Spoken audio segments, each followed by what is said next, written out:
Amen. Vous suivez ça, frère? Ça, c'est le prophète Pierre qui parle.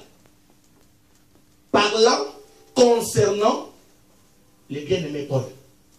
Il dit que ce que je suis en train de vous dire là, c'est ce que vous a écrit aussi les bien-aimés Paul.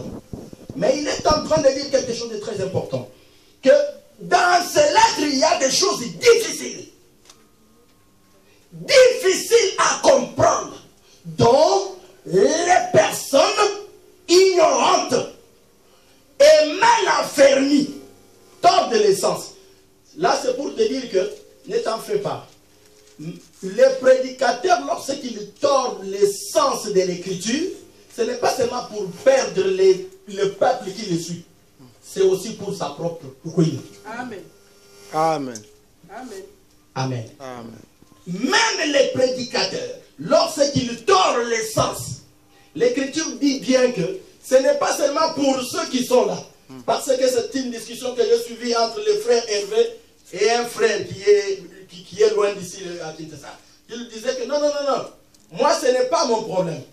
Moi, je prie mon Dieu sans problème. Si le prédicateur prêche mal, c'est son problème.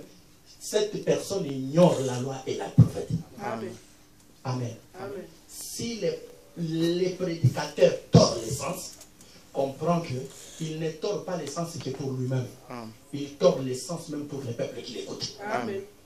Parce que l'écriture déclare que si celui qui te conduit est aveugle, il n'est pas dit que fais attention, tu vas tomber. Non, non, il est dit que et toi et lui, tous vous allez tomber. Amen. Amen. Et toi et lui, tous vous allez tomber. Amen. Cet enseignement-là de dire que ça ne les concerne que lui, ce n'est pas la parole de Dieu. Amen. Le bien-aimé Pierre dit que ces personnes-là sont ignorantes et beaucoup tordent l'essence, c'est pour leur propre ruine. Ici, je te disais quoi? Je te disais que quand Pierre parle de ce que Paul a déjà parlé là, c'est ce qu'on appelle, il est en train d'exhorter. Amen. Amen. Il est en train d'exhorter, c'est-à-dire, il revient sur un enseignement qui a déjà été donné. C'est ça qu'on appelle exhortation. Parce que exhortation ne signifie pas parler sur des petites choses. Non. On peut parler sur des petites choses, mais ce n'est pas une exhortation. Si tu arrivais quelque part où les gens sont mal enseignés sur les baptêmes, même s'ils ont déjà écouté ces enseignements-là pendant toute la vie, mais en vérité, toi, quand tu viens poser le premier enseignement, là, c'est toi qui poses l'enseignement. Si quelqu'un revenait sur ces choses-là, il est en train d'exhorter. Alors, comprenez par là que croire ici, ce n'est pas une récitation. Ce n'est pas une syllabe qu'on dit croire. Ce n'est pas un petit verbe. Croire, je crois. Si tu crois, non.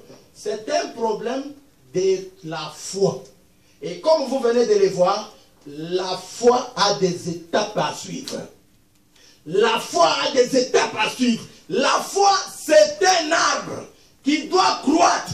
Et pour qu'il croisse, il doit être bien entretenu.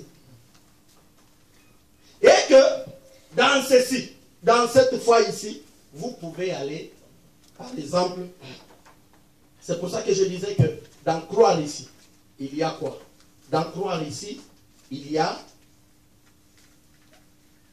l'acceptation. Là, la prêche. Là, et l'envoi. Suivez bien. Vous voyez dans cette chose-là, dans croire là, il y a l'envoi, il y a la prêche et il y a l'acceptation. Là, je suis dans quelle écriture? Je suis dans Romains chapitre 10. Amen. Vous comprenez? Romains chapitre 10. Parce que l'écriture dit ceci. Prenons cette écriture. Verset 14. Comment donc? Là, on te dit, quiconque invoque les noms sera sauvé. Mais ils ne t'ont pas dit donc comment invoquer. Amen. Or, dans Jean 4, on te dit qu'il y a des gens qui invoquent mal. Verset 14. Comment donc invoqueront-ils celui en qui ils n'ont pas cru? Ce qui dit que avant qu'on te dise qu'invoque ton Dieu, on doit d'abord te dire que crois. Et comment croiront-ils en celui dont ils n'ont pas entendu parler? Pour croire, il faut déjà entendre parler. Et comment entendront-ils parler s'il n'y a personne qui prêche? Ce qui dit que pour tout ça, nous sommes que dans les petits sénats. Et maintenant, et comment y aura-t-il des prédicateurs s'ils ne sont pas envoyés? Voilà ce qui dit que la formule c'est là. C'est ce que nous vous donnons. Amen. 12 à 15. Romains 10, 12 à 15. Ce qui dit que on doit d'abord commencer par t'envoyer. Maintenant, dans cet envoyé ici, ce n'est pas pour rien que Israël, quand Moïse est venu, que Dieu m'a dit de vous dire que vous allez sortir, il a été interrogé. On lui a dit qui t'a envoyé. Amen. Amen. Amen. Amen. Qui t'a envoyé? C'est Dieu d'Abraham. Dieu d'Abraham, ok. Produis-nous les signes. C'est ce qu'on vous a enseigné dans Miracle de Jonas. Amen. Qui vient par l'envoyer. Tu as déjà vérifié que réellement il a été envoyé. Et maintenant tu peux l'écouter. Parce qu'il était prêche. Parce qu'il a été envoyé, tu peux maintenant l'écouter.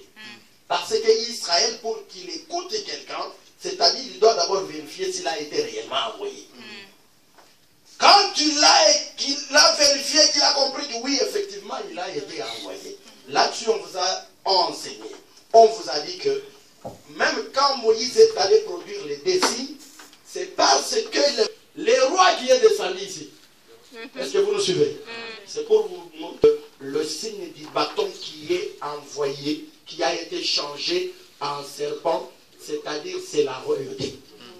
Amen. C'est ce qu'on vous avait enseigné, n'est-ce pas? Que c'est Judas. Amen. C'est le sceptre des